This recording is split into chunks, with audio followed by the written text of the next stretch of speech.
ഇവിടെ ഇരിക്കുന്ന നേരത്തെ ആ സ്റ്റേഷനിൽ ചെന്ന് അന്വേഷിച്ചൂടെ നിനക്ക്? എന്ത് എന്താണെന്നോ? അമ്മ ഇത്ര വേഗം മറന്നോ നീ? ഞാനൊന്നും മറക്കാറില്ല മോളെ, എല്ലാം ഓർത്തു. സ്റ്റേഷനിലേക്ക് പോകാൻ തന്നെ പോന്നു. നീ പറഞ്ഞില്ലെങ്കിലേ ഞാനത് ചെയ്യുമായിരുന്നു. ഓ, സത്യം പറ, അമ്മയെ കാണാതായതിൽ നിനക്ക് വല്ല സങ്കടമുണ്ടോ? അത് ശരി. അപ്പൊ ഞാൻ ഊഹിച്ചത് വെറുതെ ആയില്ല. രാത്രി നീ അമ്മയെ കണ്ടല്ലേ? എന്താണ് ശരത്തെ, നിനക്കറിയില്ലേ അമ്മ എവിടെ ഉണ്ടെന്ന്? അറിയാം. എങ്കിൽ പറ, അമ്മ എവിടെ? എന്റെ പോക്കറ്റിൽ. അല്ലല്ല, എന്റെ ബാഗിൽ. അയ്യോ അല്ല, എന്റെ ഉള്ളം കയ്യിൽ. പാവം ഒരു സ്ത്രീയെ തല്ലി ഇറക്കി വിട്ടിട്ട് എന്നോട് കോർക്കാൻ വരുമോ രാവിലെ? അമ്മയെ കിട്ടിയില്ലെങ്കിലേ രണ്ടാളും അകത്താ. നീയും നിന്റെ അച്ഛനും അമ്മായപ്പനും മരുമക്കും കൂടി ഒരുമിച്ചഴിയാണ്. ചുമ്മാ പേടിപ്പിക്കല്ലേ ശരത്തെ. തെറ്റ് ചെയ്തിട്ടുണ്ടെങ്കിലേ അതിന്റെയൊക്കെ ആവശ്യമുള്ളൂ. ഞങ്ങൾ ആരും ഒരു തെറ്റും ചെയ്തിട്ടില്ലെന്ന് നല്ല ഉറപ്പുണ്ട്. കർണക്കുറ്റി കടിച്ച തെറ്റല്ലേ? എന്തിനടിച്ചു? അതെന്താ ചോദിക്കാത്തെ? എന്തിനായാലും അടിച്ചല്ലോ. ഒരു പുരുഷനും ഒരു സ്ത്രീയെ തല്ലാൻ പാടുണ്ടോ?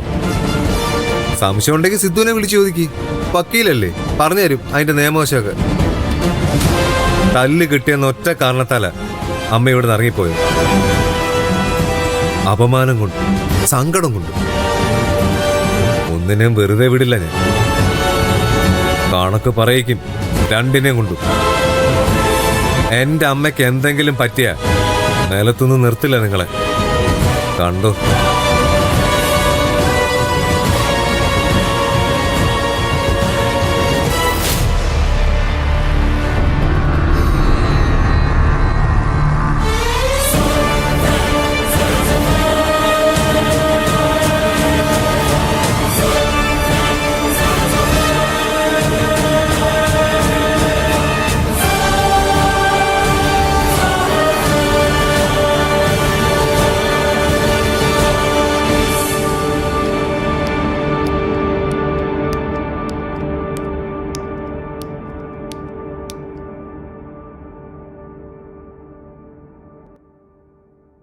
ചേച്ചി, ഇതെന്താ ഇങ്ങനെ? ആകപ്പാടെ ഒരു മൗനം. പറഞ്ഞ വാക്ക് ഞാൻ പാലിച്ചു ചേച്ചി. തിരിച്ചു വന്നില്ലേ? ഓ, മനസ്സിലായി മനസ്സിലായി. അവിടെ ചെന്നിട്ടൊന്നും വിളിച്ചില്ലല്ലേ? അതിന്റെ പരിഭവമാണല്ലേ? എന്ത് ചെയ്യാനാ ചേച്ചി, തിരക്കായിപ്പോയി. ഒന്നിനും നേരം കിട്ടിയില്ല. മറ്റേത് ആഴ്ചയിൽ പോകുന്നുണ്ടായിരുന്നില്ലേ? ഇപ്പൊ ഇത്രയും വൈകിയില്ലേ?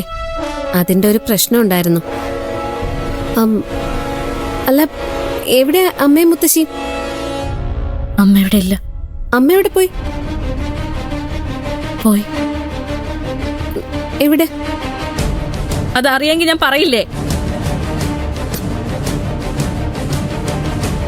ഇവിടെ ആർക്കും അറിയില്ല അമ്മ ഇപ്പൊ എവിടെ ഉണ്ടെന്ന്. ഇന്നലെ രാത്രി ഇറങ്ങിപ്പോയത്.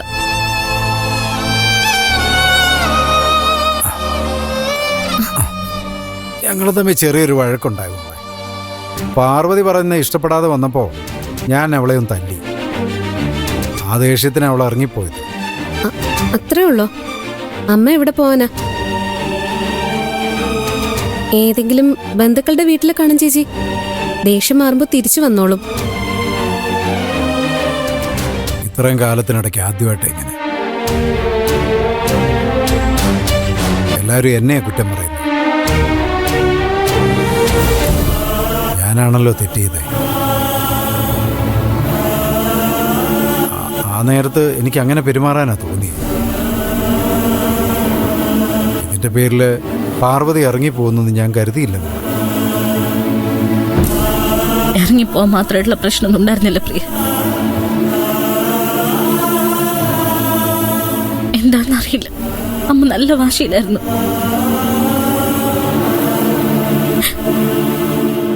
ആര് പറഞ്ഞിട്ട് കേൾക്കാൻ കൂട്ടാക്കില്ല.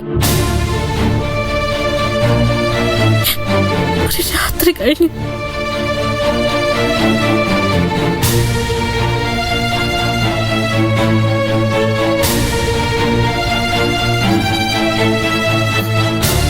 ചേച്ചി, ഇന്നലെ രാത്രി ഞാനൊരു സ്വപ്നം കണ്ടു. നമ്മുടെ അമ്മയ്ക്കെന്തോ അപകടം പറ്റുന്നു. ഇന്നലെ തന്നെ അത് പറയാനിരുന്നതാ. ചേച്ചി പേടിക്കണ്ടെന്ന് വിചാരിച്ചാ പറയാത്തെ. ചേച്ചി ശരിക്കും അന്വേഷിക്കണം, അല്ലെങ്കിൽ പ്രശ്നോ? ഞാൻ എവിടെ പോയി അന്വേഷിക്കും പ്രിയ? എങ്ങനെ അന്വേഷിക്കും? നമുക്കറിയാവുന്ന ഒരു വീട്ടിൽ അമ്മ ചെന്നിട്ടില്ല. ശ്രമിക്കുന്നുണ്ട്, എന്തെങ്കിലും ഒരു വിവരം കിട്ടണമെന്ന് ആത്മാർത്ഥമായിട്ട് ആഗ്രഹിക്കുന്നുണ്ട്. പക്ഷെ കിട്ടണ്ടേ? ചേച്ചി വിഷമിപ്പിക്കാൻ വേണ്ടി പറഞ്ഞതല്ല. ചിലപ്പോ അമ്മയ്ക്കൊന്നും സംഭവിച്ചു കാണില്ല. ചിലപ്പോ ഒന്നും സംഭവിക്കാതിരിക്കട്ടെ. പോയതുപോലെ തന്നെ അമ്മ തിരിച്ചു വരട്ടെ. അതെ, അങ്ങനെ തന്നെ സംഭവിക്കട്ടെ ചേച്ചി. ഞാൻ ഈ ബാഗ് ഒന്ന് കൊണ്ടുവച്ചിട്ട് വരാം. ചെല്ലാം.